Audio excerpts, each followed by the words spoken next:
The first lawsuit has been filed in the fatal shooting on the set of the Alec Baldwin film Rust. It has not been brought by the husband of Helena Hutchins, who was shot to death. It has not been brought by director Joel Souza, who was wounded in the shooting. No, instead, the suit was brought by Serge Svetnoy. It's a name we haven't heard much on this story until now, and there's a reason for that, because he wasn't really injured. Svetnoy was the gaffer on the movie. He wrote a lengthy Facebook post about the tragic incident on October 24th, where he described the emotional final moments of Helena Hutchins' life and blasted the negligence and unprofessionalism on the set. At a news conference yesterday in Los Angeles, Svetnoy and his attorney, Gary Dordick, explained why they filed the suit. What a terrible tragedy and injustice when a person loses her life on film set while making art. This lawsuit is not about his desire to make money at all. This lawsuit is to bring awareness to a problem and to prevent it in the future. This lawsuit is to make these kinds of unsafe conditions that happen too much on movie sets stop now. Baldwin, Halls, and armorer Hannah Gutierrez-Reed are all named in the lawsuit among roughly 24 defendants. But for any lawsuit, you need damages, and Svetnoy alleges that he suffered injury when the bullet narrowly missed him. The suit says, quote, he felt a strange and terrifying whoosh of what felt like pressurized air from his right. He felt what he believed was gunpowder and other residual materials from the gun directly strike the right side of his face and scratch the lenses of the eyeglasses he was wearing. Svetnoy is also suing for severe emotional distress. As he notes in the lawsuit, he says he held Helena Hutchins as she was dying. Joining us now to discuss is Gary Dordick. He's the attorney for Serge Svetnoy. Gary, thanks so much for coming on tonight. Really appreciate it. I have to say, though, as I read the lawsuit and read the entirety of it, I was a little confused because I get that there will be lawsuits and people will be held accountable for the negligence on the set. They should be. But why would you encourage this client to sue when the damage he suffered was basically a scratched eyeglass lens? It seems to me there are many other more valid and worthy plaintiffs than your client who's filed the first lawsuit here. Well, I didn't encourage him to file a lawsuit. He retained my services because he knows that I fight for people like him that have been injured. To say he wasn't injured is not accurate at all. You're discounting that emotional distress is a real injury, and that's just simply not so. So the fact that he was, look, it's obviously an upsetting thing, but I guess my point is, you said at the press conference yesterday that you were doing this to ensure that there'd be more safety on sets around the country, and that very often is the purpose of civil lawsuits, is to prevent things like this from happening again. And yet I come back to the fact that it doesn't seem to me that this is the plaintiff to do it.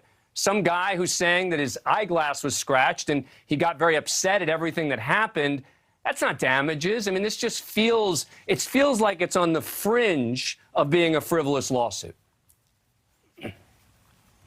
Well, again, you're taking the position that emotional distress damages are nothing and worthless, and that somebody who claims severe emotional distress has no claim, no real injury. You're focusing on scratched glasses, but perhaps focus on his dear good friend of many years, has a bullet in her. She's bleeding in his arms, bleeding on his hands, and he holds her while she lies dying, talking to her, trying to keep her alive, trying to keep her with and save her life where she later dies.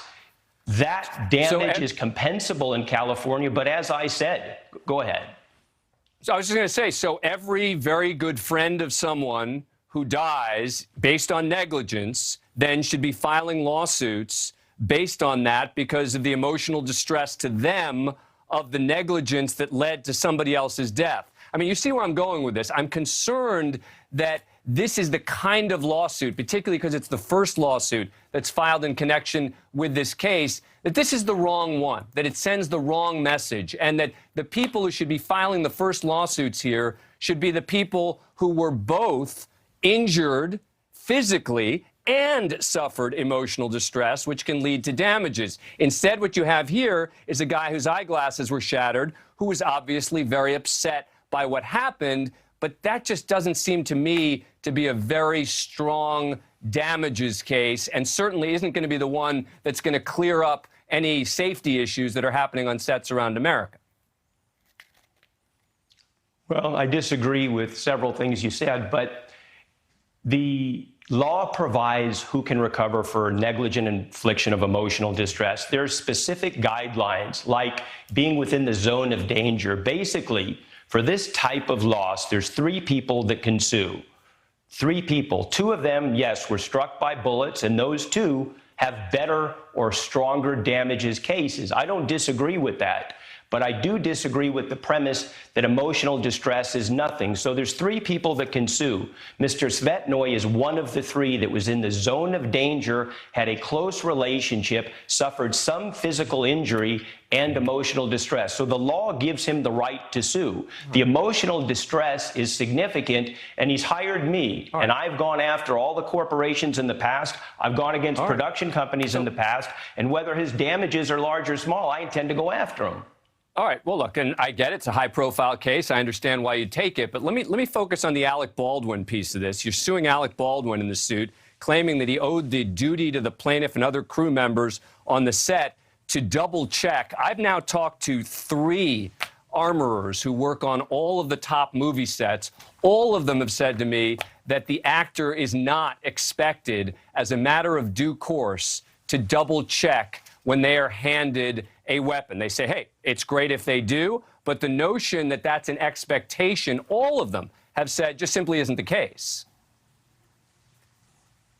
Well, I mean, you picked 3 people, you talked to them. I don't know what was said, and I don't know what questions were asked other than what you're saying. But I think if you brought in your the group of people you ask and talk to and say, would you take a real gun and point it at somebody, pointed at them and pull the trigger, the answer is going to be no. Nobody reasonable would take a gun because somebody told them, hey, that gun's okay. Go ahead and take a real gun, point it at a human being, pull the trigger, and then when a bullet goes off, you say, oh, well, that guy told me it was okay. That makes no sense at all. I mean, does that sound reasonable to you? Right. Because somebody told you? It makes no sense if you're off a movie set. But again, I learned this from talking to the people who are on movie sets, and you tell me you've been involved in lawsuits against them before, so you should know that what I'm saying is absolutely true, that the actor is not expected to double-check. And look, I don't want to defend Alec Baldwin. I think he's in big trouble as the producer of this film. I think he's going to get sued in legitimate lawsuits, and he's going to be in a lot of trouble.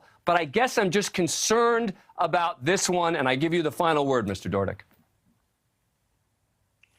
Well, I would say that if you continually insist or suggest that emotional distress are not real damages, take a look around at people that suffer PTSD in our society.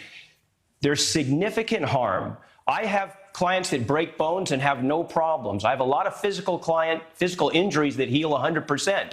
Emotional distress is a very real, very significant injury, and don't lose track of the fact that we're not in it for the money. I intend to bring about a change. Mr. Svetnoy is helping me, and between us, we will bring about a change. You seem doubtful of that, but I'm telling you, it's not about the change money, is going to occur. And with him the change and is me, going to the occur. change will come.